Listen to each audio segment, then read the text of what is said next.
Uma aluna do Protocolo Pilar me mandou a seguinte pergunta, eu vou ler aqui a transcrição que eu fiz. Estou empreitando todos os serviços da minha obra, mas o serviço de lançamento e adensamento do concreto não será empreitado. Como calculo essa mão de obra? E hoje nós vamos responder isso aqui de uma forma bem clara para vocês. Meu nome é Milton José, eu sou especialista em orçamento de obras e aqui nesse canal eu ajudo engenheiros a orçar obras sem medo e ganhar mais com isso. E para responder essa dúvida, eu tenho duas perguntas que precisam ser respondidas para a gente caminhar para soluções, caminhar para conclusões. A primeira pergunta é: qual o volume do serviço?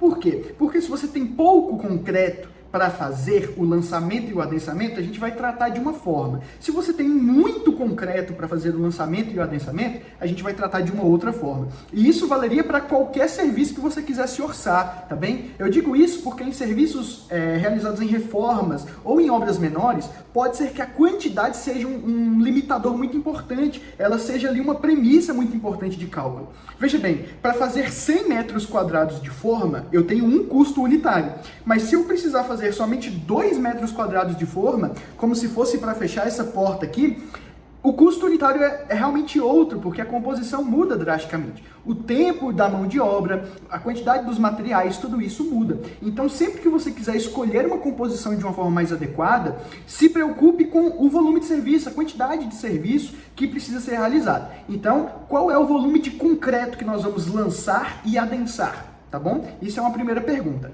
A segunda pergunta que tem que ser feita é se você já tem mão de obra própria na obra, mão de obra CLT, ao longo da obra, que poderia absorver e fazer esse serviço. Obviamente, um eletricista não faz concretagem, nem mesmo um carpinteiro ou um bombeiro hidráulico. Nós precisamos ter pedreiros e precisamos ter ajudantes, serventes ali na obra. Se você já tem essa mão de obra na sua folha e ela já está na obra, a gente pode agir de uma forma. Agora, se você não tem, a gente age de outra forma. E antes de ir para as conclusões de fato, eu aproveito para pedir uma ajuda sua. Nesse canal, nós estamos chegando aí à marca de 1000 inscritos e eu quero que você me ajude. Se você ainda não está inscrito, eu peço que você clique aqui embaixo no botão de inscrever-se. Vai me ajudar a bater essa marca e assim você também não perde os outros vídeos que eu estou preparando, que são vários vídeos com dúvidas e sugestões dos participantes dos nossos grupos de WhatsApp e de Telegram também, da Cúpula de Custos. Se você ainda não está inscrito, aproveita que é de graça e assim você não perde os próximos vídeos. Vamos agora então falar aí das soluções, das conclusões que a gente tem.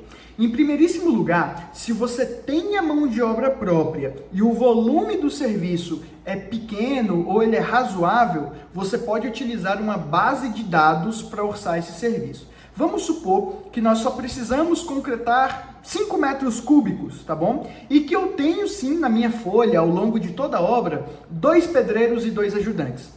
Com essa equipe aí de 4 profissionais, eu consigo sim fazer essa concretagem de 5 metros cúbicos. Então, para orçar o serviço de lançamento e adensamento de concreto, eu posso recorrer ao Sinap, ao Orce, ao CINFRA, a qualquer base de dados que eu tenha acesso, seja uma base de dados pública ou uma base de dados privada, como SBC e TCPO, por exemplo. Eu vou mostrar para vocês agora na tela uma composição do Sinap de lançamento e adensamento de concreto. Essa composição que eu te mostrei, ela tem ali a mão de obra de pedreiro e de ajudante, medido em horas. Então você consegue ver qual que é o custo de equipe que você vai ter para realizar esse serviço. Agora, se você não tem a mão de obra própria e o serviço for pequeno, a gente está falando aí de menos de 5 metros cúbicos de concreto, por exemplo, 3, 2. Se você for concretar pilares, normalmente você vai ter um volume muito baixo, Ou se você for concretar alguns blocos de coroamento, enfim, dependendo da concretagem, é um volume muito pequeno de serviço. Para esses casos, você pode orçar em forma de diária, A diária é uma forma de contratação aí mais informal, onde você contrata um profissional para trabalhar na sua obra por um dia único, por exemplo, Então ele tem ali uma determinada lista de tarefas para fazer no dia e você paga ali a diária adequada com o mercado. Para você resolver um serviço pontual, um serviço pequeno, como uma concretagem que é resolvida em um único dia, ou geralmente é feita em 2 dias separados, por exemplo, o uso das diárias pode ser um uso razoável, tá? Você tem cobertura jurídica para fazer isso, com um contratinho, com um funcionário, e você consegue pagar com um preço que tem um custo-benefício interessante. Então, basicamente, a gente vai estimar quantas diárias são necessárias de cada funcionário. De repente, eu vou fazer uma concretagem em um único dia e eu preciso de 2 pedreiros e 2 ajudantes. Então, nesse caso, eu precisaria de 2 diárias de ajudante e 2 diárias de pedreiro. Agora, se fossem, por exemplo, 3 dias diferentes com essa mesma equipe, eu precisaria de um total de 6 diárias de ajudantes e 6 diárias aí de pedreiros. Então, dessa forma, você estima a quantidade de diárias pela produtividade que se espera, pelos dias de concretagem, e você coloca ali o custo da diária e encontra o custo total para realizar o serviço com base nas diárias, né? Agora, em terceiro lugar, a nossa última conclusão é que se você não tem a mão de obra, mas o volume do serviço é maior, é um volume de serviço que é mais expressivo, a gente tem que avaliar isso com muito cuidado. Por quê? Porque o ideal seria empreitar. Se você não tem a mão de obra, você precisa realmente ter um empreiteiro, ter uma empresa parceira, né, que tenha CNPJ e que preste esse serviço para você, que tenha essa equipe. Por quê? Porque geralmente no dia de concretagem você tem um pico de efetivo considerável. Talvez no dia da concretagem, por ser uma concretagem de uma laje, por exemplo, ou uma concretagem de uma piscina, você precise ter ali, sei lá, 3 pedreiros e 5 ajudantes.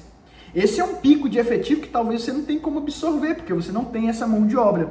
Então, o ideal seria empreitar. Agora, se o seu empreiteiro, os empreiteiros que te atendem não fazem esse serviço, como é o caso que a aluna está pontuando, a gente teria que ter algumas avaliações, porque trabalhar com essa galera na diária não é fácil. Primeiro, do ponto de vista prático da coisa, porque encontrar 5, 8, 10 pessoas para trabalhar na diária, um dia apenas, é extremamente complicado e pode inviabilizar sua concretagem. Talvez você não encontre essa galera toda para trabalhar no mesmo dia, porque é um único dia, tá? É um problema logístico, realmente.